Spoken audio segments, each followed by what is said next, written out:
Hi friends, I am Chef Anand. Welcome to my channel.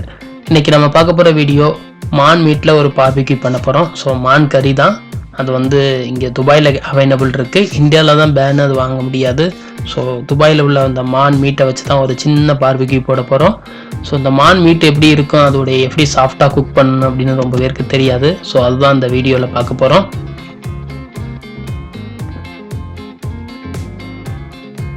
First என்ன பண்ணுறோம் அப்படின்னா, மான் மீட்டு வாங்கியாச்சு, அதை நல்லா க்ளீன் பண்ணிட்டோம்.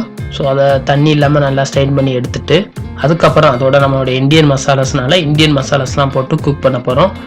ஃபஸ்ட்டு என்ன பண்ணுறோம் அப்படின்னா, நம்மகிட்ட உள்ள சால்ட்டை வந்து நம்ம ஃபஸ்ட்டு ஆட் பண்ணி நல்லா மிக்ஸ் பண்ணிடணும். ஸோ அப்படி பண்ணலாம். அது அப்படி பண்ணோம் அப்படின்னா நல்ல சாஃப்ட் கிடைக்கும். அதுக்காக தான். அதே மாதிரி மற்ற மீட்டை விட இந்த மான் மீட்டில் என்ன அப்படின்னா, நம்ம மேரினேட் பண்ணிவிட்டு அதை நைஃபை வச்சு குத்தி விடணும், அந்த மசாலாஸ்லாம் உள்ளே போகிற மாதிரி. ஏன்னா அந்த மசாலாஸ்லாம் உள்ளே இறங்காது. மற்ற மீட்டு ரொம்ப சாஃப்டாக இருக்கும், உள்ளே இறங்கிடும். ஸோ இந்த மான் மீட்டுக்கு வந்து மசாலாஸ் வந்து உள்ளே இறங்காது. அதுதான் அதில் ஒரு main things. So first marinate பண்ணுவோம், அதுக்கடுத்து அடுத்த ஸ்டெப்பை பார்ப்போம். ஃபஸ்ட்டு என்ன பண்ணுறோம் அப்படின்னா, சஸ்மீட் ஆயில், அதாவது கடுகு எண்ணெய் வந்து ஆட் பண்ணுறோம். அதுக்கப்புறம் கரம் மசாலா. ஸோ இந்த கரம் மசாலாவில் வந்து எல்லா மசாலாவும் சேர்த்து அரைச்சி வச்சுருப்பாங்க. அதனால நம்ம அதை வந்து யூஸ் பண்ணிக்கிறோம். அப்படி இல்லை அப்படின்னாலும் நம்மகிட்ட உள்ள வேறு எந்த மசாலா வேணாலும் ஆட் பண்ணிக்கலாம். ஸோ மான் கறிக்கு இந்த கரம் மசாலா மட்டும் போட்டாவே போதும், சூப்பராக இருக்கும். ஸோ அந்த கரம் மசாலா மட்டும் வந்து ஆட் பண்ணுறோம். அதுக்கப்புறம் என்ன பண்ணுறோம், ginger garlic paste, turmeric powder, salt, அப்புறம் கொஞ்சம் தயிர். ஸோ இதெல்லாம் தான் அந்த பார்பிக்யூடைய பேசிக் திங்ஸ். அது மட்டும்தான் ஆட் பண்ணுறோம். ஸோ அடுத்தடுத்த வீடியோவில் பார்க்கலாம் டிஃப்ரெண்ட் மேரினேஷன் மானுடைய பற்றி. ஸோ இது ஃபஸ்ட்டு வீடியோ மான் கறி, அதனால் ஃபஸ்ட்டு ஒரு சிம்பிளாக கொடுப்போம் அப்படிங்கிறதுக்காக சிம்பிளாக கொடுத்துருக்கு.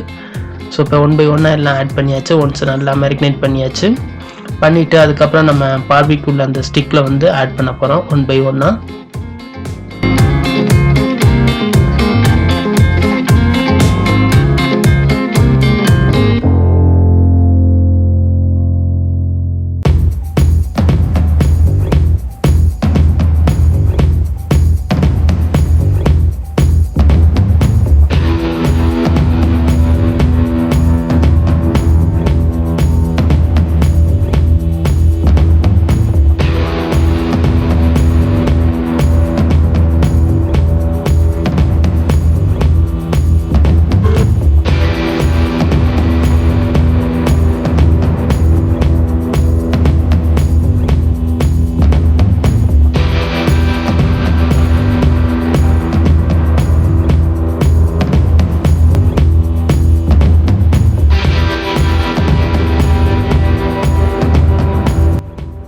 அடுத்து இப்போ நல்லா மிக்ஸ் பண்ணியாச்சு. அதுக்கப்புறம் நம்மகிட்ட உள்ள நைஃபை வச்சுட்டு அந்த மீட்டை வந்து இந்த மாதிரி குத்தி விட்டால் போதும். ஸோ அப்போ தான் அந்த உள்ளே உள்ள அந்த மீட்டுக்குள்ளேலாம் மசாலாஸ் வந்து அப்சர்வ் ஆகும். ஸோ மேக்ஸிமம் மான் கறிக்கு வந்து 4 hours மேரினேஷன் தேவை.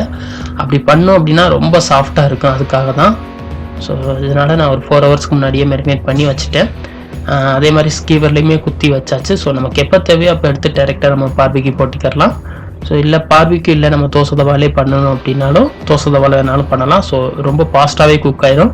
இதுக்கு மான் கறிக்கு வந்து குக்கிங் டெம்பரேச்சர் ரொம்பலாம் எடுக்காது, 65 above இருந்தாவே போதும். ரொம்ப சிம்பிள் சூப்பராக குக் ஆயிரும். ஸோ நம்ம மேரினேஷன் டன் ஆயிடுச்சு. இப்போ அடுத்த பார்பிக்யூ போட்டாச்சு.